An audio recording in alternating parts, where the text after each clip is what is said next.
Hello बच्चों, स्वागत है आप सभी का पांडेज एकेडमी में। उम्मीद करते हैं आप लोग सब एकदम फिट एंड फाइन होंगे। बच्चों, आज के क्लास में हम लोग chapter 1 accounting for partnership firm fundamental से प्रैक्टिकल क्वेश्चन नंबर 44 को समझेंगे। ये जो क्वेश्चन है बच्चों, ये पास्ट एडजस्टमेंट का क्वेश्चन है और स्पेशली इस क्वेश्चन में आप लोगों को जब पार्टनर्स अपने बीच में प्रॉफिट को डिस्ट्रीब्यूट कर लिए हो और उसके बाद उन्हें पता चले कि उन लोग इंटरेस्ट ऑन ड्राइंग का एडजस्टमेंट नहीं किए हैं, तो हम लोग इस गलती को किस तरीके से रेक्टिफाई करेंगे फर्म के बुक में, ये सीखने को मिलेगा। तो इस क्लास को एंड तक जरूर कीजिएगा इस क्वेश्चन को अच्छे तरीके से समझने के लिए। तो चलिए बच्चों, बिना कोई देरी किए आज का क्लास हम लोग शुरू करते हैं।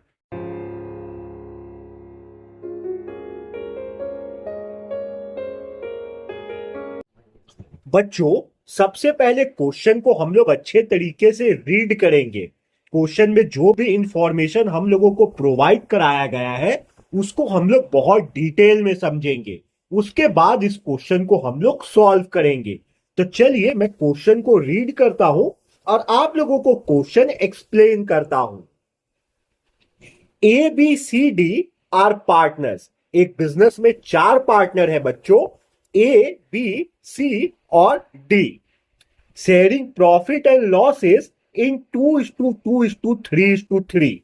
बिजनेस में जो भी प्रॉफिट या लॉस होता है उसको ए बी सी डी 2:2:3:3 के रेशियो में बांट लेते हैं। After the accounts of the year had been closed, it was found that interest on drawing at the rate 6% per annum has not been taken into consideration।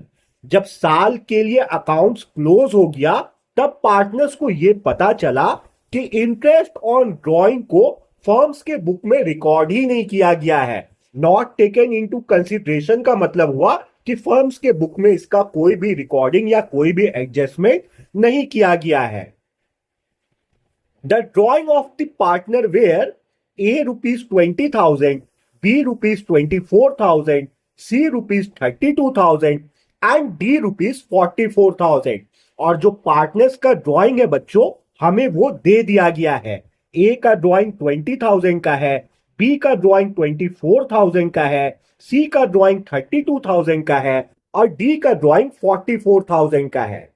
Give the necessary adjusting entry. हम लोगों को adjusting entry prepare करना है बच्चों। Adjusting entry का मतलब हुआ जो ये गलती हुआ है ना कि इंटरेस्ट ऑन ड्राइंग को फर्म के बुक में रिकॉर्ड नहीं किया गया है, हम लोगों को इस गलती को रेक्टिफाई करने के लिए जो एंट्री बनेगा वो एंट्री बनाना है। उसी एंट्री को हम लोग adjusting entry, adjustment entry, rectifying entry, इन सब नाम से जानते हैं।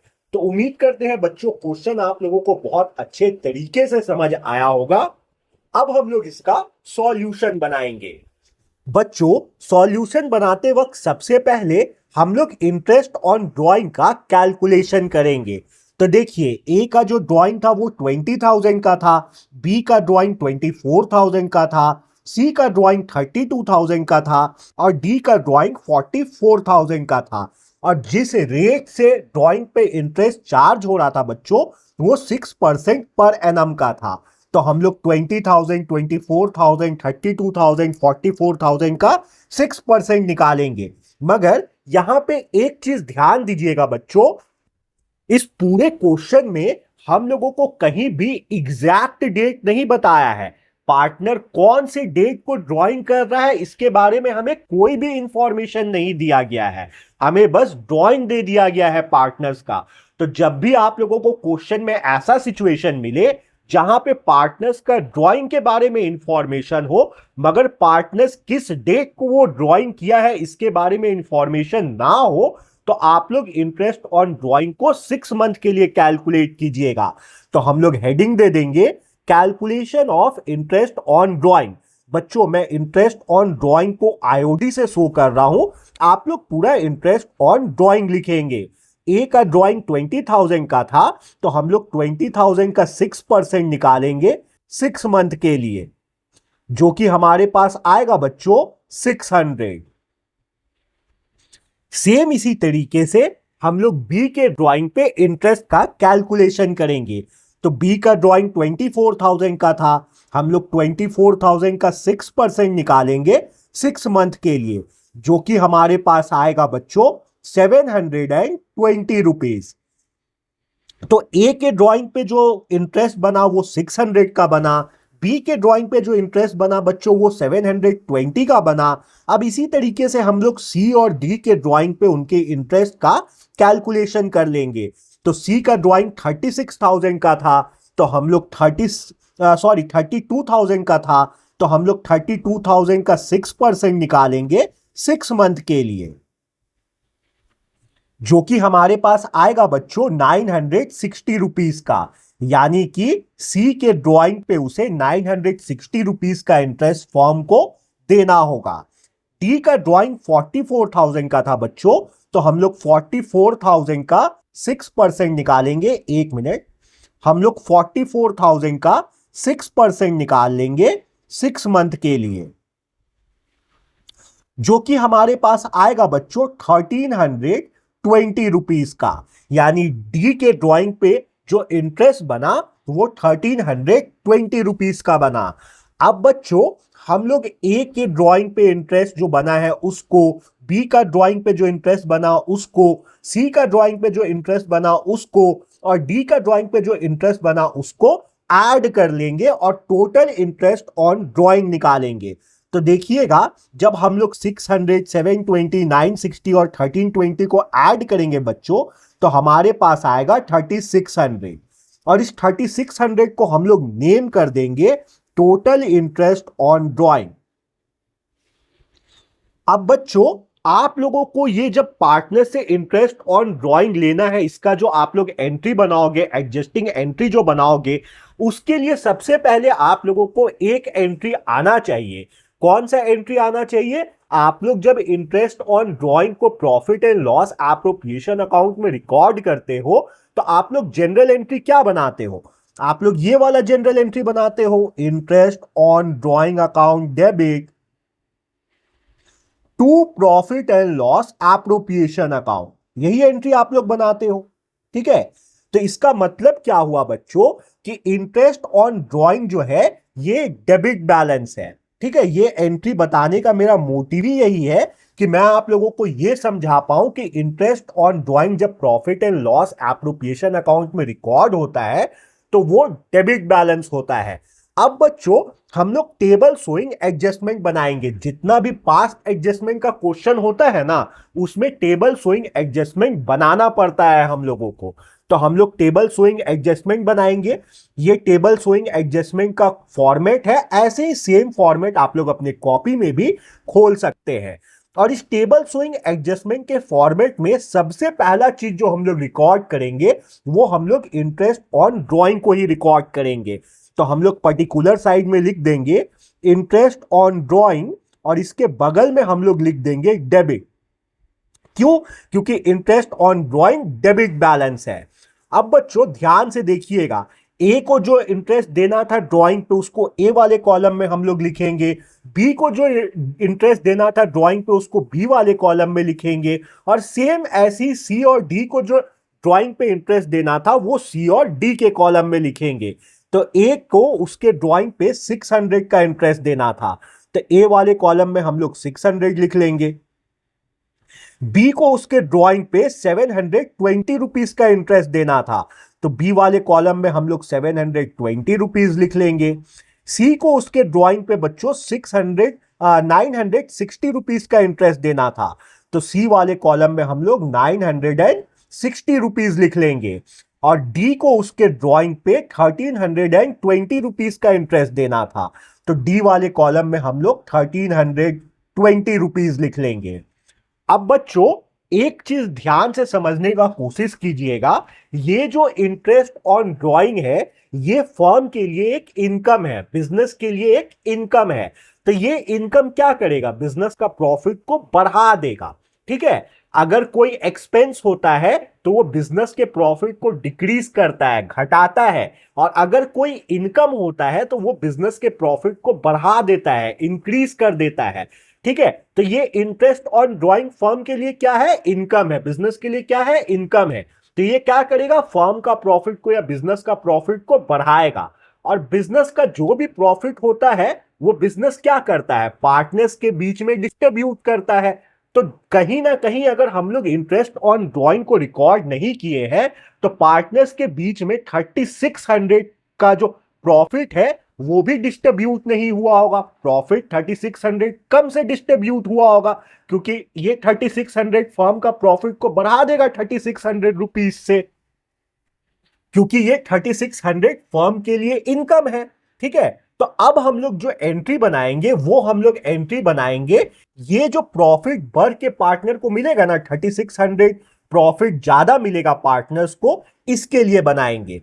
तो सबसे पहले हम लोग क्या करेंगे, हम लोग 3600 में किस पार्टनर का कितना शेयर बन रहा है इसको कैलकुलेट करेंगे। तो देखिए हम लोग थोड़ा सा वर्किंग करेंगे, हम लोग लिखेंगे एज शेयर इन रुपीज 3600। अब बच्चों ए को जो 3600 में शेयर मिलेगा वो प्रॉफिट शेयरिंग रेशियो में मिलेगा, और प्रॉफिट शेयरिंग रेशियो हमें क्वेश्चन में दिया है 2:2:3:3 का है। तो हम लोग क्या करेंगे, हम लोग सबसे पहले 2+2+3+3 कर लेंगे। तो 2+2 4, 4+3 7, 7+3 10 हो जाएगा। तो हम लोग बोलेंगे प्रॉफिट का 2/10 ए को मिलेगा, 2/10 बी को मिलेगा, 3/10 जो है वो सी को मिलेगा, और 3/10 जो है वो डी को मिलेगा। अब हम लोग जो 3600 का प्रॉफिट बढ़ रहा है पार्टनर्स का, उसको इस रेशियो में डिवाइड कर देंगे। तो हम लोग जब ए का शेयर निकालेंगे 3600 में, तो हम लोग 3600 का इंटू कर देंगे 2/10 से, 0 से 0 कट जाएगा बच्चों। तो ए का जो शेयर बनेगा 3600 में वो 720 रुपीज का बनेगा। सेम इसी तरीके से हम लोग बी का शेयर निकालेंगे। तो हम लोग लिखेंगे बीज शेयर इन रुपीज 3600, और बी का जो प्रॉफिट में शेयर बन रहा था वो भी 2/10 का बन रहा था। तो 3600 का इंटू कर देंगे हम लोग 2/10 से, तो हमारे पास आ जाएगा 720 रुपीज। सेम इसी तरीके से सी और डी का शेयर हम लोग निकाल लेंगे। तो हम लोग लिखेंगे सीज शेयर इन रुपीज 3600, और इस 3600 का इंटू कर देंगे बच्चों हम लोग 3/10 से, क्योंकि प्रॉफिट या लॉस में जो सी का शेयर बन रहा था वो 3/10 का बन रहा था। तो 0 से 0 हम लोग काट, और 36 को जब हम लोग 3 से इंटू करेंगे तो हमारे पास आएगा 108, यानी सी का जो शेयर बना प्रॉफिट में वो 1080 का बना, 1080 रुपीज का। तो जो सी का शेयर बना बच्चों 3600 में वो 1080 रुपीज का बना। सेम इसी तरीके से हम लोग डी का शेयर कैलकुलेट करेंगे। तो हम लोग लिखेंगे डीज शेयर इन रुपीज 3600, और इसका इंटू कर देंगे बच्चों हम लोग 3/10 से, क्योंकि डी का जो भी प्रॉफिट या लॉस में शेयर बन रहा था वो 3/10 का बन रहा था। तो सेम 1080 रुपीज का शेयर बन जाएगा डी का भी। अब बच्चों ये तो हम लोग ये कैलकुलेट कर लिए कि किस पार्टनर का कितना शेयर बन रहा था ये 3600 में। अब हम लोगों को एक चीज जानना जरूरी है, एक एंट्री जानना जरूरी है। वो एंट्री क्या है बच्चों, कि जब ये प्रॉफिट हम लोग डिस्ट्रीब्यूट करेंगे पार्टनर्स में तो हम लोग कौन सा जनरल एंट्री बनाएंगे, किस जनरल एंट्री का हेल्प से ये प्रॉफिट हम लोग डिस्ट्रीब्यूट करेंगे। तो उस केस में हम लोग जो जनरल एंट्री बनाते हैं बच्चों, वो जनरल एंट्री होता है profit and loss appropriation account debit to S capital account to B's capital account to C's capital account और टू डीज कैपिटल अकाउंट। आप लोग यही जनरल एंट्री बनाओगे। ठीक है। तो आप लोग जब प्रॉफिट पार्टनर्स को दिए हो तो आप लोग एंट्री क्या बनाए हो, ये वाला बनाए हो, profit and loss appropriation account को डेबिट में लिखे हो और सारे पार्टनर के कैपिटल अकाउंट को आप लोग लिखे हो क्रेडिट में। ये जनरल एंट्री आप लोगों को ये समझने में हेल्प करेगा कि जब भी हम लोग पार्टनर्स के बीच में प्रॉफिट को डिस्ट्रीब्यूट करते हैं ना, तो उनका जो कैपिटल अकाउंट होता है वो क्रेडिट बैलेंस होता है। यानी प्रॉफिट जब जब शेयर होगा तो वो जो बैलेंस होगा वो प्रॉफिट वो क्रेडिट में लिखाएगा। ठीक है, तो हम लोग ये जो जनरल एंट्री बनाए ये क्रेडिट बैलेंस है। ठीक है, तो अब हम लोग क्या करेंगे, हम लोग 3600 में जिसका जितना शेयर बना इसको टेबल शोइंग एडजस्टमेंट में रिकॉर्ड कर लेंगे। तो हम लोग लिखेंगे टेबल शोइंग एडजस्टमेंट में division of rupees 3600 in profit sharing ratio. बच्चों मैं प्रॉफिट शेयरिंग रेशियो को PSR से दिखा रहा हूं, आप लोग पूरा प्रॉफिट शेयरिंग रेशियो लिखेंगे। और ये कौन सा बैलेंस होगा बच्चों, ये क्रेडिट बैलेंस होगा। क्रेडिट बैलेंस क्यों है, क्योंकि हम लोग अभी अभी आपको बताए कि ये वाला जनरल एंट्री का हेल्प लेके हम लोग प्रॉफिट को डिस्ट्रीब्यूट करेंगे। तो यहां पे पार्टनर्स का कैपिटल अकाउंट क्रेडिट में लिखाता है, इसलिए हम लोग बोलेंगे कि ये 3600 जब हम लोग डिस्ट्रीब्यूट करेंगे तो वो क्रेडिट बैलेंस होगा। 3600 में ए और बी का 720 का शेयर बन रहा था बच्चों, और सी और डी का 1080 का शेयर बन रहा था। तो ए और बी वाले कॉलम में आप लोग 720 लिख लीजिए और सी और डी वाले कॉलम में आप लोग 1080 लिख लीजिए। अब बच्चों हम लोग टेबल शोइंग एडजस्टमेंट को बैलेंस करेंगे। बैलेंस किस तरीके से किया जाता है मैं आप लोगों को सिखाता हूं, ध्यान से देखिएगा। आप लोग क्या कीजिएगा, आप लोग इस तरीके से दो ठो लाइन ड्रॉ करिएगा और एक रो क्रिएट कीजिएगा। इस रो को आप लोग नाम दीजिएगा डिफरेंस का। अब बच्चों आप लोग हर एक पार्टनर का कॉलम चेक कीजिए। जैसे हम सबसे पहले ए का कॉलम चेक करेंगे, तो ए के कॉलम में हमको 600 का डेबिट बैलेंस दिख रहा है और 720 रुपीस का क्रेडिट बैलेंस दिख रहा है। तो हम लोग देखेंगे कौन सा बैलेंस बड़ा है। तो ए के कॉलम में क्रेडिट बैलेंस बड़ा है, कितने से बड़ा है, 120 रुपीज से बड़ा है। तो डिफरेंस वाले पार्ट में हम लोग 120 लिखेंगे और जो बैलेंस बड़ा है ना बगल में हम लोग वही बैलेंस लिख देंगे। क्रेडिट बैलेंस बड़ा है तो 120 के बगल में हम लोग क्रेडिट लिख देंगे। अब बच्चों बी वाला कॉलम देखिए, बी में डेबिट बैलेंस है 720 का और क्रेडिट बैलेंस भी 720 का है, यानी कोई भी बैलेंस बड़ा नहीं है, दोनों बैलेंस इक्वल है। तो ऐसे केस में हम लोग 0 लिख देंगे डिफरेंस वाले कॉलम में और हम लोग बोलेंगे कि ये कोई भी बैलेंस नहीं है, ना ही डेबिट बैलेंस है ना ही क्रेडिट बैलेंस है। ठीक है, अब आप लोग सी वाले कॉलम को चेक कीजिए। तो सी वाले कॉलम को जब आप लोग चेक कीजिएगा तो आप लोग को पाइएगा कि डेबिट बैलेंस 960 का है और क्रेडिट बैलेंस 1080 रुपीज का है। तो कौन सा बैलेंस बड़ा है बच्चों, क्रेडिट बैलेंस बड़ा है। कितने से बड़ा है, तो 120 से बड़ा है। तो डिफरेंस वाले कॉलम में हम लोग 120 लिखेंगे और बगल में हम लोग क्रेडिट बैलेंस लिख देंगे, क्योंकि क्रेडिट बैलेंस जो था वो बड़ा था, 1080 का था और डेबिट बैलेंस 960 का था। सेम इसी तरीके से आप लोग डी वाला कॉलम को चेक कीजिए। तो डी वाला कॉलम जब आप लोग देखिएगा तो आप लोग को ये फाइंड होगा कि जो डी का डेबिट बैलेंस है वो 1320 का है और जो डी का क्रेडिट बैलेंस है वो 1080 का है। तो कौन सा बैलेंस बड़ा हुआ बच्चों, डेबिट बैलेंस बड़ा हुआ। कितने से बड़ा हुआ, 240 रुपीज से बड़ा हुआ। तो डिफरेंस वाले कॉलम में हम लोग 240 लिखेंगे और इस 240 को हम लोग बोलेंगे कि ये डेबिट बैलेंस है, क्योंकि सी वाले कॉलम में 1320 डेबिट का बैलेंस है और ये बैलेंस बड़ा है, इसलिए 240 के बगल में हम लोग डेबिट बैलेंस लिखे हैं। बच्चों टेबल शोइंग एडजस्टमेंट बन के तैयार हो गया। अब ये टेबल शोइंग एडजस्टमेंट ही आप लोगों को एडजस्टिंग एंट्री बनाने में हेल्प करेगा। तो ध्यान से देखिएगा, टेबल शोइंग एडजस्टमेंट का जो डिफरेंस वाला कॉलम है इसमें किस पार्टनर का बैलेंस क्रेडिट शो हो रहा है और किस पार्टनर का बैलेंस डेबिट शो हो रहा है, आप लोगों को ये देखना है।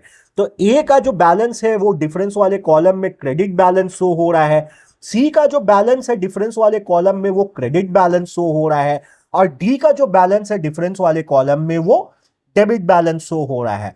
तो हम लोग डी का कैपिटल अकाउंट को डेबिट में लिख देंगे और ए और सी के कैपिटल अकाउंट को क्रेडिट में लिख देंगे। तो हम लोग जनरल एंट्री का ये कुछ फॉर्मेट है, ऐसी फॉर्मेट आप लोग भी खोल लोगे अपने कॉपी पे, और यहां पे हम लोग एडजस्टिंग एंट्री बनाएंगे।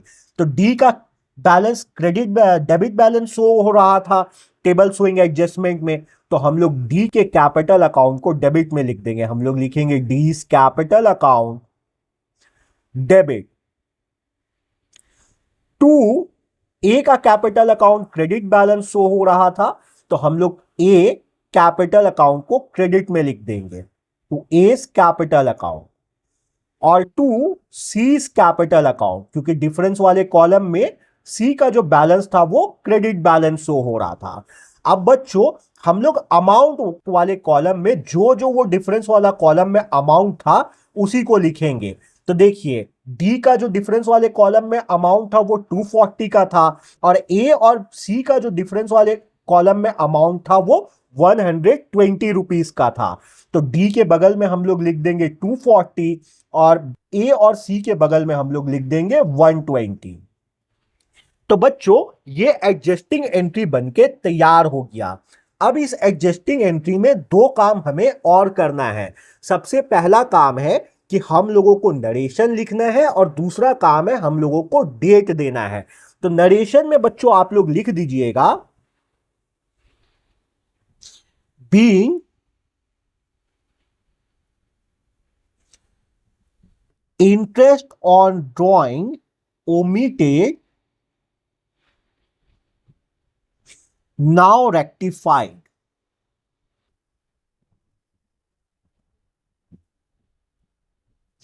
ये हो गया बच्चों नरेशन। अब हम लोग डेट देखेंगे। तो देखिए इस क्वेश्चन में कहीं पे भी हमें डेट नहीं दिया गया है, तो अगर डेट नहीं दिया है तो हम लोग ये डिसाइड नहीं कर पाएंगे कि ये जो एडजस्टिंग एंट्री हम लोग बनाए हैं या रेक्टिफाइंग एंट्री हम लोग बनाए हैं ये किस डेट को बनेगा। तो ऐसे सिचुएशन में हम लोग डेट वाले कॉलम को ब्लैंक छोड़ देंगे। तो बच्चों यही था प्रैक्टिकल क्वेश्चन नंबर 44। उम्मीद करता हूं आप लोगों को ये क्वेश्चन बहुत अच्छे से समझ में आया होगा। अगर अभी भी कोई पार्ट में आप लोगों को डाउट है तो आप लोग वीडियो को एक बार और देख सकते हैं। अगर उसके बाद भी आप लोगों का डाउट क्लियर नहीं होता है तो आप लोग मुझे कमेंट कीजिए, मैं आप लोगों का डाउट जरूर क्लियर कर दूंगा। मिलते हैं बच्चों अपने नेक्स्ट वीडियो में, जब तक आप लोग अपना ख्याल रखिए।